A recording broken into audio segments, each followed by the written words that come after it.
અમદાવાદમાં જે રીતે રિક્ષા ચાલકોનો આતંક સામે આવી રહ્યો છે, અમદાવાદના આ સારંગપુર બ્રિજ પાસેના દ્રશ્યો છે કે જ્યાં રિક્ષા ચાલક રિક્ષા મૂકીને જાહેર રસ્તા ઉપર રિક્ષા મૂકીને પેસેન્જર ગોતવા ગયા છે। આજે રિક્ષાની વાત કરવામાં આવે તો અહીંયા ડ્રાઈવર કોઈ દેખાતું નથી, રિક્ષા ચાલક છે ને રિક્ષા ચાલુ છે, પરંતુ તેઓ પેસેન્જર ગોતવા માટે ક્યાંક નીકળી ગયા છે। વચ્ચોવચ્ચ આ રિક્ષા પડી છે।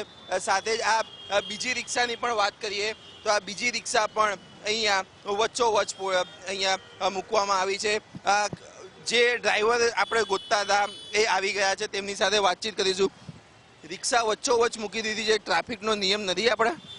ट्रैफिक का नियम है ना, पर अभी क्या कहते हैं पैसेंजर ढूंढने के लिए करना पड़े ना भाई। ट्रैफिक का है, होता है तो भगाते तो चले जाते हैं, ऐसे बीच में छोड़ के चले जाने का? बीच में का हूँ मैं तो यहीं खड़ा हूँ ना आपके पीछे ही। अभी तो कोई नहीं था ना, आप तो मेरे बाद में आए, अभी तो कोई नहीं था। आपको ट्रैफिक का नियम होता है तो हम चले जाते, कोई बोलने की जरूरत नहीं पड़ती है, पुलिस वाले भगावे उससे पहले हम खुद चले जाते। अभी नहीं है, सुबह सुबह का टाइम है।